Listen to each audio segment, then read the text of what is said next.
Hey, what is up, podcast universe, podcast Am world, family, regulars? Now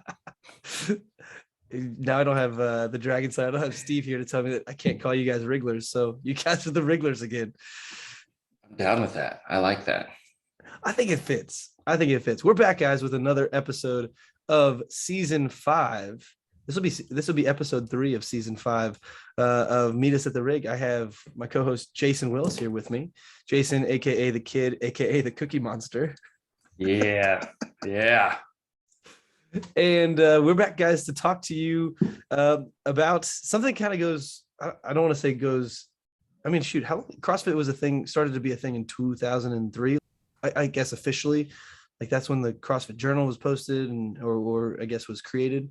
And I don't know when actually this started relative to the CrossFit space, but it's become kind of synonymous with it. And that is the workout Hero WOD Crucible, that is Murph. Murph being performed on Memorial Day. And so this is kind of the season of the gym that we're in right now. We're heading into May.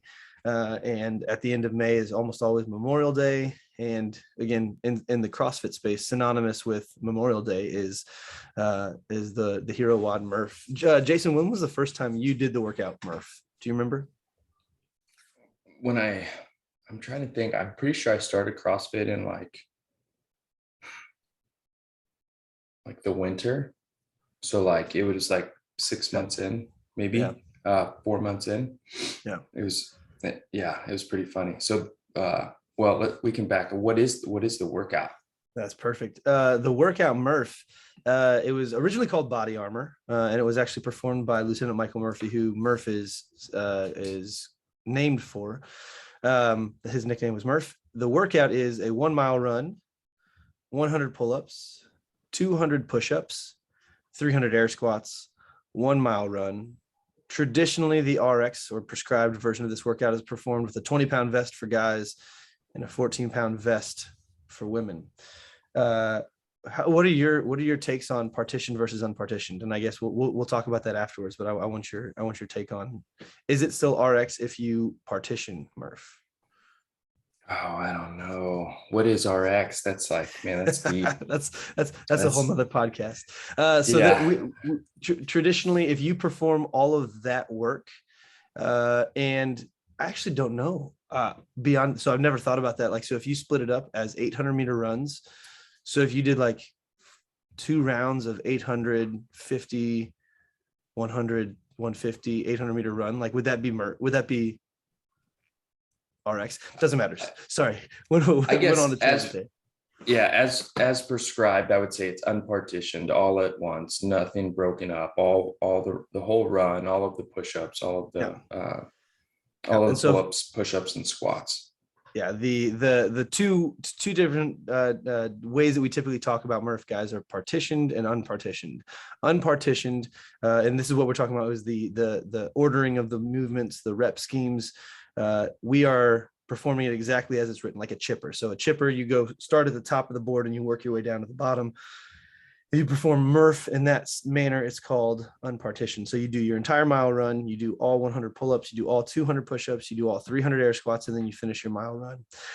What we were just going back and forth about. So typically in the world of partition, there's the main way to do that, which is you run your mile, you do 20 rounds of Cindy, which is 5 pull-ups, 10 push-ups, 15 air squats. You finish your final mile. And that was actually the way that I did it first. I did it the first time I did it was in 2015, and it was done. I did it without a vest, just like that, partitioned. And I've done it multiple. I mean, I think I've done it every year since, and I do it different ways every time I do it. The last few times has been the unpartitioned version with a vest, which is it's a beast of a workout. It's crazy. But the workout performed on Memorial Day is typically done in a group fashion. Sometimes it's done individually. I mean, I guess you could probably find other people around the world doing all different kinds of style, but it's a Hero WOD, and a Hero WOD is a special class of workouts inside the CrossFit community. So there are benchmark workouts, And typically, traditionally, benchmark workouts are either a girl name. So if you think about things like Cindy, like I just mentioned, or Barbara, which is same, it's a lot of body weight movements with some rest in there. Grace, Isabel, Fran, those are all relatively well-known workouts in the CrossFit space. And the idea being is that when I say that word, and this is, I think, what Greg Glassman was going for, when I say that word, you know, if you're in the CrossFit space and you're well versed in those things, like if I say Grace, Jason, you know exactly what I'm talking about. I don't have to say the name of the workout. I can say more with one word than I can, or I can save time by saying it with one word. And hero WODs are very similar to that, except for traditionally they are a lot longer and a lot more gruesome. Jason, can you think of other hero WODs off the top of your head that you've done that you're like, man, that's a similar feel? Yeah, Adam Brown is one. Gosh darn, I'm blanking on all of these right now. DT is technically a hero WOD as well. I think it's a little bit different of a hero WOD because it's shorter relative to the other ones, but it's still no less punishing. Yeah, gosh, I am. It's great. And I can either way, but yeah, I think, well, and I think what's really important to distinguish between the two, if we talk about the named workouts. So essentially we name workouts so we can repeat them, we can measure them. The difference between a hero WOD and a normal named workout in CrossFit, one is like, we want to see how we progress. So we do these named WODs, Grace, Nancy, all of those to see and measure progress.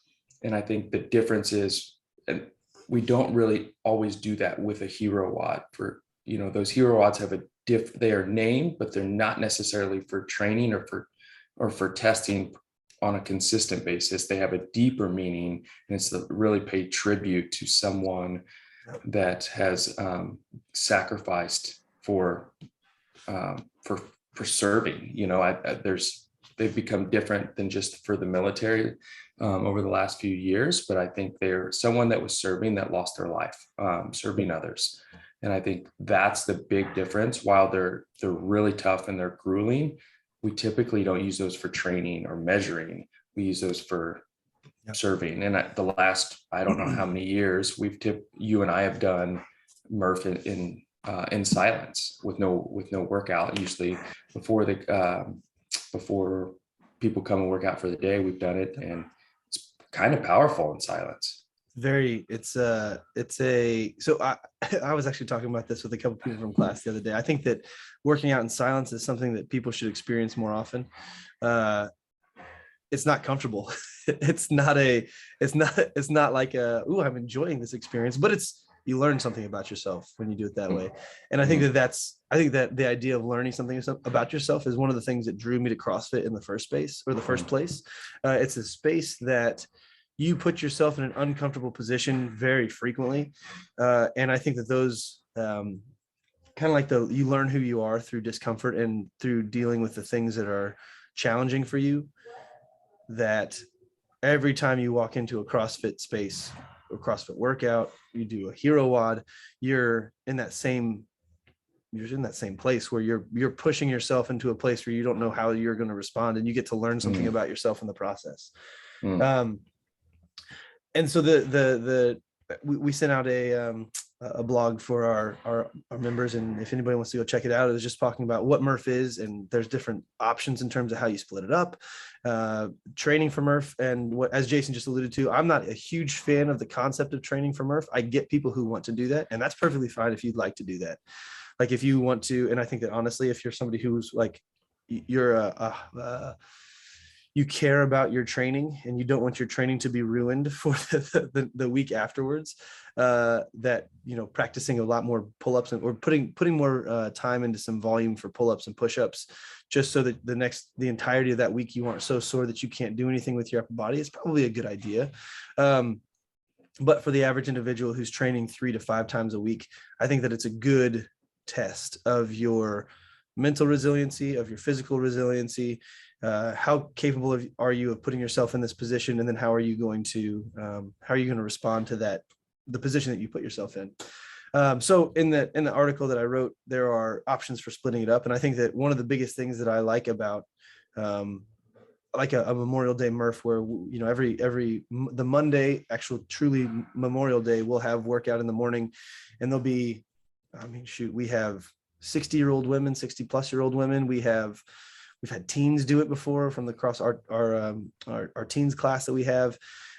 They come out and do it, and everybody's workout looks similar, but it's all in that same vein of it's, you know, the needs don't vary by kind, they vary by degree. And so everybody is doing some version of a push-up, everybody's doing some version of an upper body pull, and everybody's doing some version of an air squat with some running. Now, the amount of that you do is not necessarily so important. I don't necessarily think that everybody needs to do 1 mile, 100, 200, 300, 1 mile to get the same kind of, and I mentioned the word earlier, crucible, and I kind of got that from Mark Devine and the SEAL Fit guys, with the idea being that putting yourself in a place of discomfort on a regular basis can expose some things about yourself. You don't necessarily need to do that entirety of work in order for you to have a crucible event. This workout, we typically put a 75-minute time cap on it. The average workout in a CrossFit gym is, what would you say, 10 minutes, 12 minutes? If you were to average all the workouts across the week, probably 12 minutes. Yeah, maybe less if we have, you know, if we're averaging, but yeah, probably pretty close. 10 minutes. And so you go from a 10 to 12 minute average workout time to now probably closer to like a 40 to 50 minute workout time. And that's different enough that people can, as long as you stay inside that time range, you're going to be in that 40 to 60 minute range. And honestly, up to that 70-minute range, you're going to experience physiologically, and Jason mentioned this last episode, or 2 episodes ago, sorry, where we're talking about discomfort, where a lot of times it's going to need to be something physical. So I think you said that put yourself in a difficult physical space. Was it weekly? Yeah, I mean, yeah, definitely weekly, and maybe a bigger one, you know, and then it kind of goes up. You go bigger once a year, bigger once a quarter. Yeah. And so maybe on that weekly one is you get into a class and you do a workout that you don't necessarily know if you can do, or it's got scary movements in it for you, whatever it might be.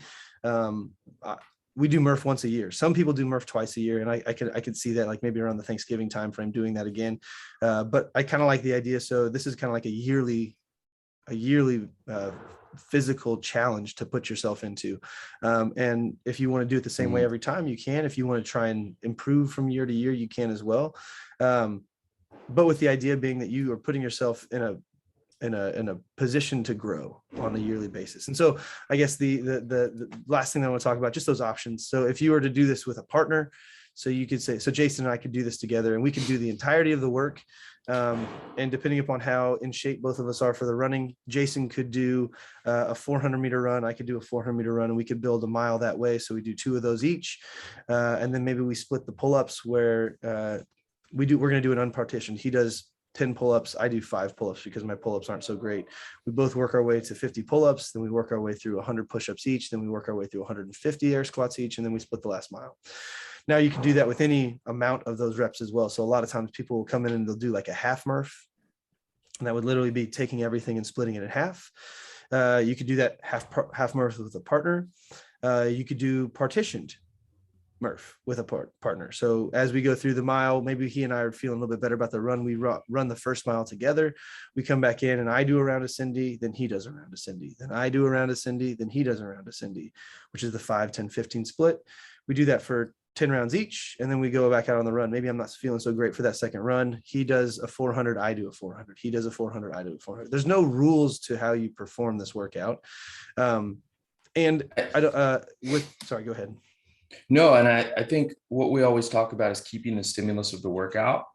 And the stimulus of this workout isn't necessarily physical. So, you know, if it's a little bit slower, if you go to the time cap because you want to do it a certain way, you know, outside of getting hurt, go do that, you know, go push yourself to do that and remember why we're doing it. And that's the stimulus of the workout. And that's what we want to encourage is like, you decide why you're here today, why you want to do it, and stick with that. You know, it's not a normal training piece where we're like, hey, we have to have some sort of intensity or, you know, this sort of rep scheme every single time. Like really keep the stimulus of this workout, which is remembering people that serve specifically Murph.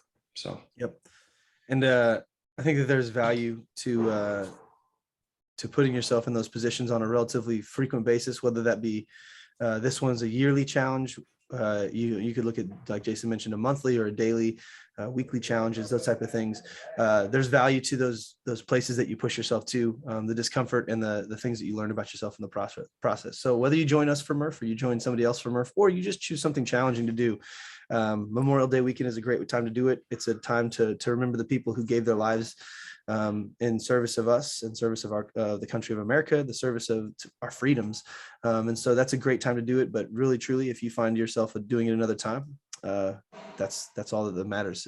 It's about growth. It's about becoming a better person, better version of yourself. And we hope that you find that challenge. Appreciate you guys.